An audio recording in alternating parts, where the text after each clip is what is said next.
আসসালামু আলাইকুম রহমতুল্লাহি ওবরকাতুহু।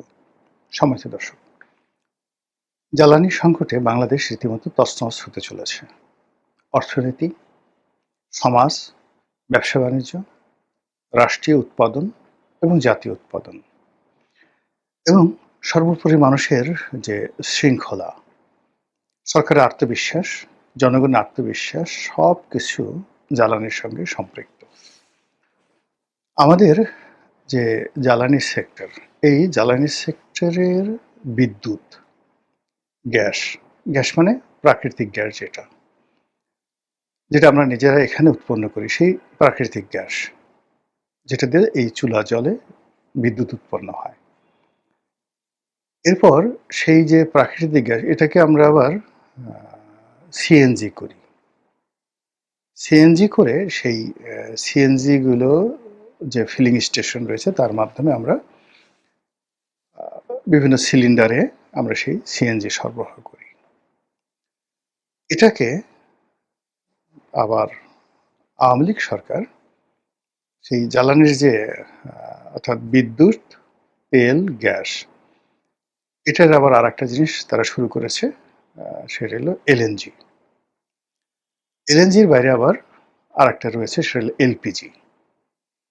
এলপিজি এবং এলএনজি এই দুটো আওয়ামী লীগ সরকার নতুন আমাদের যে জ্বালানির যে ডাইভার্সিফিকেশন, সেই ডাইভার্সিফিকেশনে তারা বিকল্প হিসেবে এই দুটো সেক্টরকে তারা অন্তর্ভুক্ত করেছে।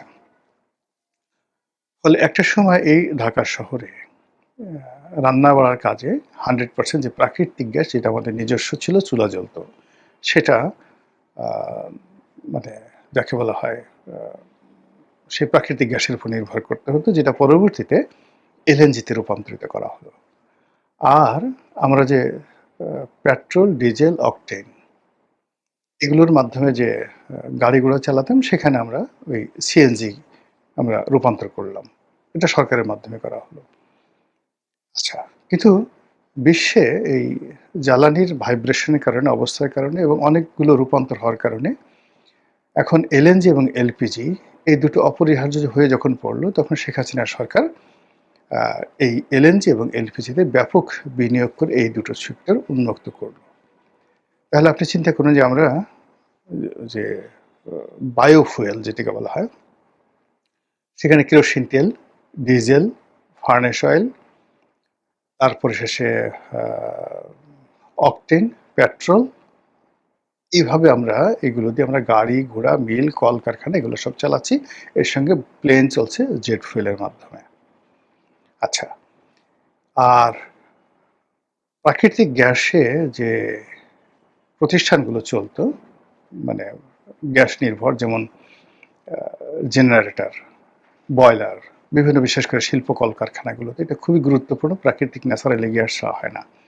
তো এখানে সেই আমাদের যে ন্যাচারাল গ্যাস, ওখানে যে পাইপলাইন দেওয়া আছে, যেটা তিতাসের মাধ্যমে বা বাংলাদেশ গ্যাস ডিস্ট্রিবিউশন কোম্পানির মাধ্যমে, পেট্রো বাংলার মাধ্যমে, এই জায়গাটাতে প্রাকৃতিক গ্যাসের সাথে সাথে এখানে এলএনজি দেওয়া হলো। অর্থাৎ সেম জিনিস দিয়ে আমরা সেই গ্যাসগুলো পাচ্ছি।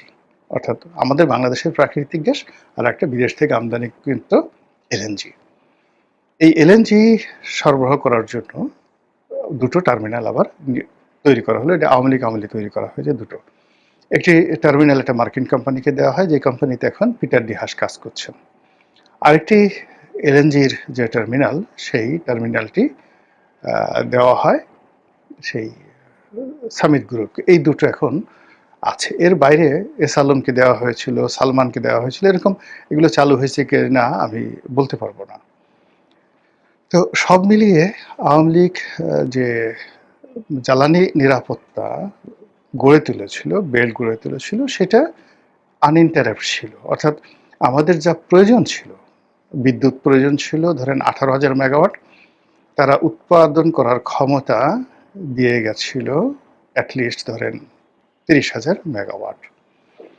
এরপর আমাদের প্রাকৃতিক গ্যাস, সিএনজি, এলএনজি, এলপিজি এগুলো বিদেশ থেকে এসে আমাদের প্রয়োজন মেটানোর জন্য যে ধরনের সিস্টেম থাকা দরকার, মোটামুটি একমাত্র প্রাকৃতিক গ্যাস এবং এলএনজির এই সরবরাহটা আওয়ামী লীগ 60% করতে পেরেছিল, 40% এখানে লোডশেডিং হতো, মানে ফ্যাক্টরিগুলো ঠিকমতো গ্যাস পেত না, ডাইং ফ্যাক্টরিগুলো, বিদ্যুৎ ফ্যাক্টরি মানে কারখানাগুলো, সার কারখানাগুলো ঠিকমতো পেত না। ওইটা এলএনজি মানে দুটো টার্মিনাল, এরকম যদি আরও 4-5টা টার্মিনাল নিয়োগ মানে তৈরি করা যেত, তাহলে হয়তো এখানে শতভাগ সফলতা অর্জন করা যেত।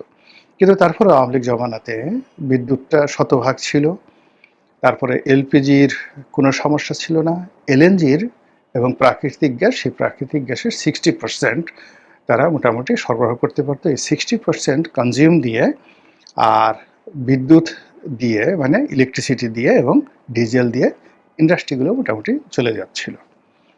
আওয়ামী লীগ সরকারের সময় শেষ দিকে এসে যে প্রবলেমটা হয়ে গেল সেটা হলো এই যে বিদ্যুতের যে সেক্টর, এই সেক্টরে প্রচুর সিস্টেম লস।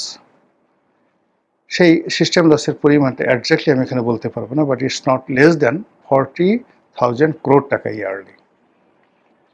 আর এখানে ভর্তুকির পরিমাণও অলমোস্ট এই 40,000, অর্থাৎ অলমোস্ট 80,000, 80,000 কোটি টাকা ভর্তুকি এবং সিস্টেম লস। এখন সেই ভর্তুকিটা প্রথমত যারা বিদ্যুৎ উৎপন্ন করছে, এলএনজি সরবরাহ করছে, তাদের সাথে পেট্রোবাংলার চুক্তি, পেট্রোবাংলার সঙ্গে পিডিবির চুক্তি, পিডিবির সঙ্গে পল্লী বিদ্যুতের চুক্তি, আবার গ্রাহক পর্যায় থেকে সেগুলো কালেকশন করা, কালেকশন করার পর সেগুলো আবার ভ্যাট হিসেবে সরকারকে পেমেন্ট করা, ট্যাক্স হিসেবে কাস্টমসকে পেমেন্ট করা, এই সব কিছুটা চক্রের মধ্যে দেখা গেল 80,000 কোটি টাকা বের হয়ে যেত। অর্থাৎ জনগণ দিত, কিন্তু জনগণ দেওয়ার পরে এই 80,000 কোটি টাকা সামহাউ চুরি চামারি এখানে হয়ে যাচ্ছিল। তো এই চুরি চামারির সাথে সাথে আবার যেটা ছিল, এই মানে প্রতিষ্ঠানগুলো তৈরি করার জন্য বিশাল বিনিয়োগ, সরকারি বিনিয়োগ, বেসরকারি বিনিয়োগ এবং তার সাথে ব্যাংকগুলো তৈরি করেছে। ফলে এই পুরো জ্বালানি সেক্টরে আওয়ামী লীগ জমানাতে একটা হিউজ প্রবলেম তৈরি হয়েছিল এবং সেই প্রবলেমের কারণে সরকারের শেষ সময়টাতে এসে দেখা গেল যে বৈদেশিক ঋণ, আমদানি, এলসি করা এবং ব্যাংকিং প্রবলেমের কারণে এমন অবস্থা হয়ে গেল যে সোনালী ব্যাংক, জনতা ব্যাংক, অগ্রণী ব্যাংক, পেট্রোবাংলার কোনো এলসি, ডিজেল, ফুয়েল এগুলো আমদানি করার জন্য তারা এলসি খুলতে পারছে না, সরকার টাকা দিতে পারছে না। আবার সরকার বাংলাদেশ ব্যাংক থেকে গ্যারান্টি দেওয়ার পরেও বিদেশের যে ব্যাংকগুলো, সেটা বাংলাদেশের এই ব্যাংকগুলোর এলসি তারা নিত না। এখানে 1% Standard Chartered bank, Citi bank, NA এদের মাধ্যমে সেই গ্যারান্টি দিতে হতো, থার্ড পার্টি গ্যারান্টি দিতে হতো। ফলে ওই সময়টিতে সক্ষমতা 23,000 মেগাওয়াটের সক্ষমতা থাকা সত্ত্বেও সরকার প্রায় 2,000 মেগাওয়াট সেই যাকে বলা হয় লোডশেডিং করতে বাধ্য হয়েছিল। এবং নসরুল হামিদ বিপু তখন মন্ত্রী ছিলেন, তখন তিনি বলেছিলেন যে এটা সাময়িক, বিকজ আমরা এখন এলসি করতে পারছি না, বিদ্যুতের জন্য পর্যাপ্ত আমরা জ্বালানি আনতে পারছি না, না পারার কারণে অনেকগুলো মানে আমাদের যে প্রতিষ্ঠানকে বসিয়ে রাখতে হচ্ছে এবং বসিয়ে বসিয়ে আমাদেরকে দিতে হচ্ছে। ফলে 2-3 মাস ভীষণ রকম কিন্তু বিদ্যুতের সমস্যা হয়েছিল। কিন্তু সামহাউ এই একই স্ট্রাকচারের মধ্যে থেকেও ডক্টর মোহাম্মদ ইউনূসের জামানাতে এই আওয়ামী লীগের যে স্ট্রাকচার যা আমি বললাম, এটা তারা 1 মেগাওয়াট বাড়ায়নি, কমায় নাই, কোনো কিছু বন্ধ করেনি, কিন্তু টোটাল সিস্টেমটা কিন্তু তারা 18 মাস চালিয়ে নিয়েছিল। ফলে এই 18 মাসে আমরা কোনো পেট্রোল পাম্পে সিএনজির সমস্যা ছিল না, এলএনজির সমস্যা ছিল না, এলপিজির সমস্যা ছিল না, এমনকি ন্যাচারাল গ্যাসের সমস্যা ছিল না, বিদ্যুতের লোডশেডিং ছিল না। এটা ডক্টর মোহাম্মদ ইউনূসের জমানাতে হোয়াট এভার মেবি তারা কিন্তু সেটা চালিয়ে গেছে, প্রশংসার দাবিদার। আবার একইভাবে হাসিনা, শেখ হাসিনার জমানাতে 17 বছর এই সমস্যাগুলো ছিল, বাট তারা এগুলো ম্যানেজ করে ফেলছে। তো ম্যানেজ করার কারণে মানে জনগণ তৃপ্ত।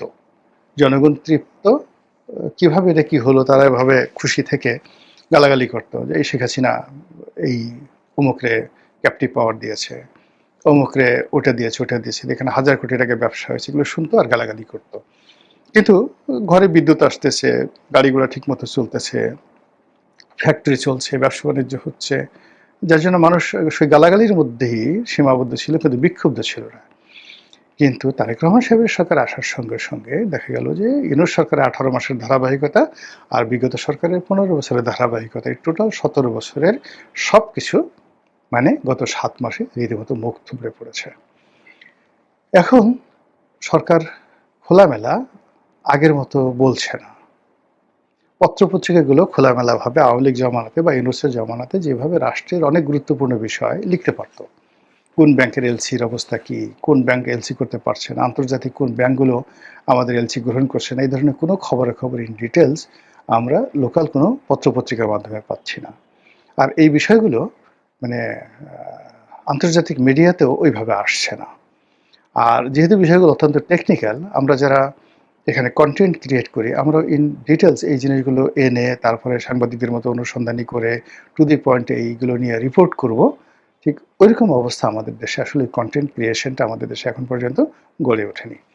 ফলে পুরো বিদ্যুৎ এবং জ্বালানি সেক্টরে সত্যিকার অর্থে কী হচ্ছে, এখানে এখন ভর্তুকি কত দিতে হচ্ছে, এখানে প্রয়োজন কি পরিমাণ জ্বালানি প্রয়োজন, আমরা আনতে পারছি কি পরিমাণ, এটা কি আমাদের লোকাল টাকার অভাব, আমাদের নাকি আমরা আন্তর্জাতিক বাজারে জ্বালানি পাচ্ছি না, আমরা টাকার জন্য আনতে পারছি না, আমাদের কি এই বিদ্যুৎ সেক্টরে কি কত হাজার কোটি টাকা বকেয়া পড়েছে, পাবলিক এগুলো দিতে পারছে না, কোন কোন ইন্ডাস্ট্রিতে কত পাওনা আছে, ইন ডিটেলস একটা ক্লিয়ার পিকচার এবং আমাদের হাতে নেই, এবং সেই পিকচারগুলোর মধ্যে একটা ডট তৈরি